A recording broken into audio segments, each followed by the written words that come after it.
Hukum humaniter internasional adalah seperangkat aturan yang mengatur perilaku selama konflik bersenjata.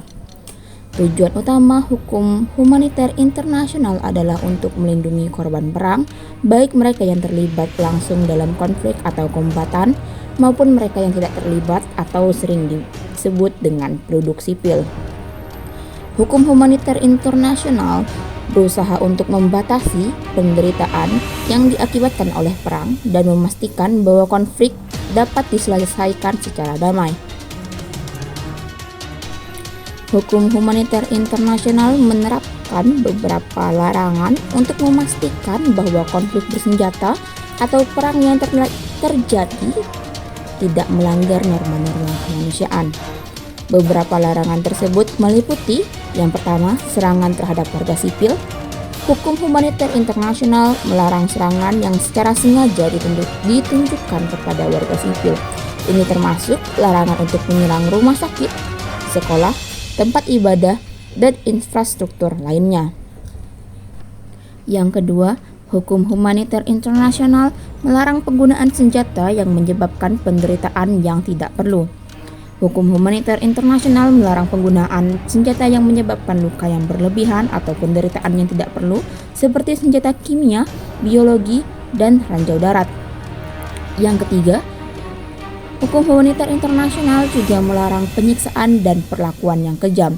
Hukum humaniter internasional melarang segala bentuk penyiksaan, perlakuan kejam, tidak manusiawi, dan perlakuan merendahkan martabat manusia terhadap siapapun, baik kombatan maupun non-kombatan. Lalu yang keempat, hukum humaniter internasional melarang pengambilan sandera. Hukum humaniter internasional melarang pengambilan sandera baik itu warga sipil maupun kombatan. Lalu selanjutnya, hukum humaniter internasional melarang adanya pemindahan penduduk secara paksa. Yang terakhir, hukum humaniter internasional juga melarang perusakan properti budaya, seperti monumen bersejarah dan situs arkeologi. Dalam pelaksanaannya terdapat prinsip-prinsip dasar yang diperlakukan dalam hukum humaniter internasional. Beberapa prinsip tersebut yaitu yang pertama, prinsip kemanusiaan, yaitu pihak yang berperang selalu harus memperlakukan korban konflik secara manusiawi. Lalu ada prinsip perbedaan. Prinsip ini mengharuskan adanya perbedaan yang jelas antara kombatan dan non-kombatan, dan serangan hanya boleh ditunjukkan kepada kombatan. Lalu ada prinsip proporsionalitas. Prinsip ini menyatakan bahwa serangan militer yang dilakukan dalam perang atau dalam gencatan senjata harus dilakukan secara proporsional dengan tujuan militer yang ingin dicapai dan tidak boleh menimbulkan kerusakan yang berlebihan terhadap objek sipil. Lalu, prinsip kebutuhan militer. Prinsip ini menyatakan bahwa serangan militer harus memiliki tujuan militer yang sah dan tidak boleh dilakukan secara sembarangan. Hukum humaniter sangat penting karena hukum humaniter internasional membantu untuk melindungi korban perang dengan memberikan perlindungan hukum bagi jutaan korban pelanggaran perang di seluruh dunia. Lalu, hukum humaniter penting juga karena dengan hukum ini mencegah terjadinya pelanggaran hak asasi manusia yang sering terjadi di konflik bersenjata. Lalu hukum humaniter internasional juga penting dalam mendorong menyelesaikan konflik secara damai, karena hukum humaniter internasional akan menciptakan norma-norma yang dapat mendorong pihak-pihak yang berkonflik untuk mencari solusi secara damai. Walaupun hukum humaniter internasional secara jelas menyampaikan apa saja yang dilarang untuk dilakukan dalam suatu gencatan senjata atau suatu perang, namun dalam praktiknya masih banyak terjadi pelanggaran terhadap hukum humaniter internasional. Salah satu contoh pelanggaran terhadap hukum humaniter internasional adalah terjadinya peledakan dengan bom atom di wilayah Hiroshima dan Nagasaki pada Perang Dunia Kedua 1945. Pada akhir Perang Dunia Kedua, Amerika Serikat memutuskan untuk mengakhiri konflik dengan Jepang dengan menjatuhkan bom atom di kota Hiroshima pada tanggal 6 Agustus 1945. Lalu diikuti oleh penjatuhan bom atom di Nagasaki pada tanggal 9 Agustus 1945. Keputusan yang diambil oleh Amerika Serikat ini beralasan untuk memaksa Jepang menyerah tanpa syarat dan mencegah jatuhnya korban jiwa yang lebih besar dari pihak sekutu jika invasi darat dilakukan.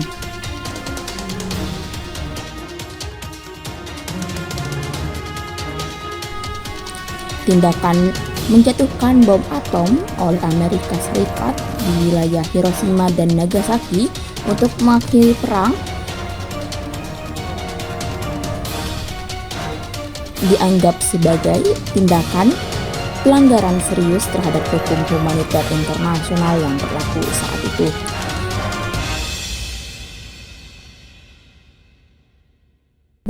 Beberapa alasan yang menyebabkan tindakan Amerika menjatuhkan bom atom di wilayah Hiroshima dan Nagasaki tersebut dianggap sebagai pelanggaran terhadap hukum humaniter internasional adalah karena serangan tersebut merupakan serangan terhadap warga sipil, di mana bom atom yang dijatuhkan telah menghancurkan kota secara total, menewaskan ratusan ribu warga sipil dalam sekejap, dan menyebabkan penderitaan yang tak terkira bagi para korban yang selamat.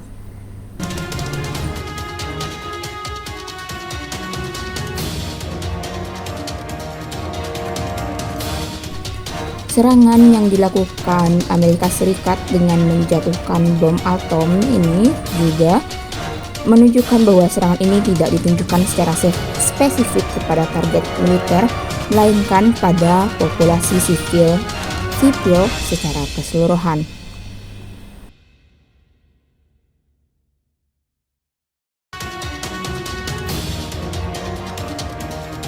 Lalu, tindakan Amerika untuk menjatuhkan bom atom di wilayah Hiroshima dan Nagasaki juga melanggar prinsip proporsionalitas dalam hukum humaniter internasional karena bom atom merupakan senjata pemusnah massal yang akan menyebabkan kerusakan yang sangat serius dan luas dengan penderitaan yang tak terbayangkan dan efek samping yang sangat luas, seperti efek radiasi dari bom atom menyebabkan penyakit jangka panjang dan kematian bagi para korban.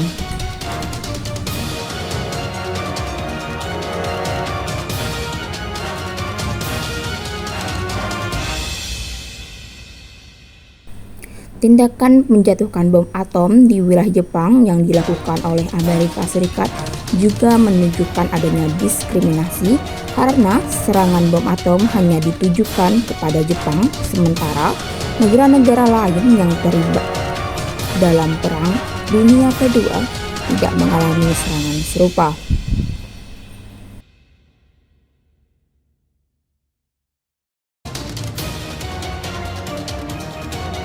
Dampak dari pengeboman yang dilakukan oleh Amerika Serikat di wilayah Hiroshima dan Nagasaki sangat luas dan berkepanjangan, baik dari segi kemanusiaan maupun lingkungan. Selain menyebabkan kerugian korban jiwa yang sangat besar, serangan ini juga menyebabkan penderitaan fisik dan psikologis bagi korban yang selamat, di mana para korban yang selamat mengalami luka bakar yang parah, serta mengalami penyakit radiasi dan trauma psikologis yang berkepanjangan.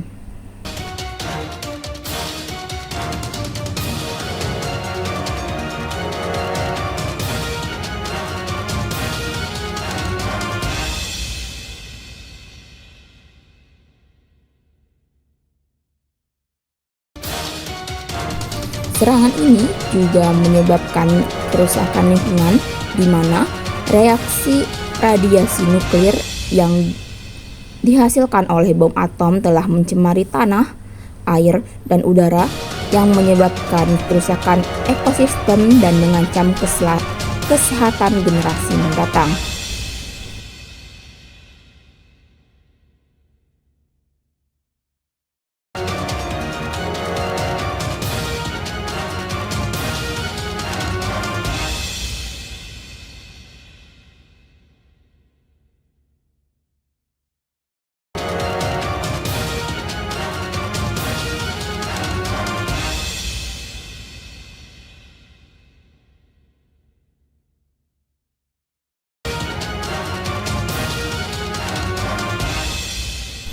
Bom atom sendiri merupakan salah satu senjata pemusnah massal yang sangat berbahaya karena memiliki kekuatan destruktif yang luar biasa dan memiliki dampak jangka panjang yang sangat serius.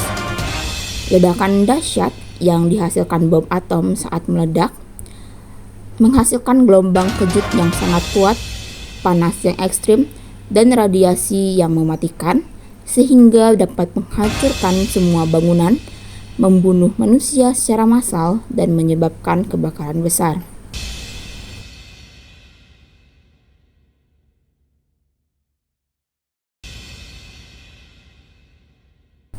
Selain itu, dengan meledakkan bom atom juga menimbulkan radiasi nuklir, di mana radiasi ini dapat menyebabkan penyakit radiasi akut seperti mual, muntah, rambut rontok, dan juga bahkan kematian. Selain itu, radiasi ini juga dapat menyebabkan kanker dan mutasi genetik pada manusia dan makhluk hidup tempat dia meledak.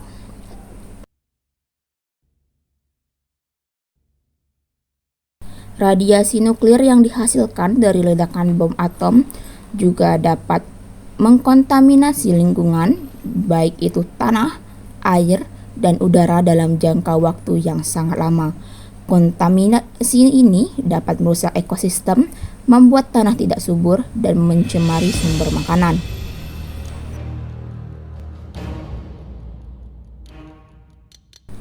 Peledakan wilayah Hiroshima dan Nagasaki dengan bom atom yang dilakukan oleh Amerika Serikat juga memberikan dampak psikologis yang sangat besar, terutama bagi para korban yang selamat dan generasi mereka mendatang.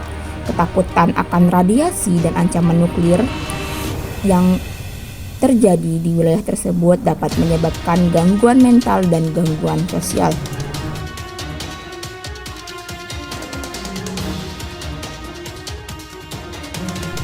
Penggunaan bom atom dalam perang juga dapat memicu perlombaan senjata nuklir dan meningkatkan resiko terjadinya perang nuklir secara besar, di mana perang nuklir dapat mengancam keberadaan umat manusia dan merusak planet bumi secara permanen.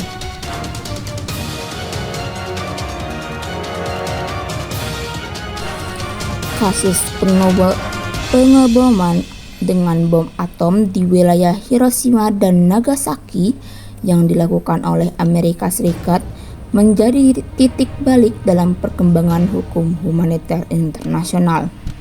Peristiwa ini mendorong lahirnya berbagai konvensi dan protokol internasional yang bertujuan untuk melarang penggunaan senjata pemusnah massal dan melindungi warga sipil dalam konflik bersenjata.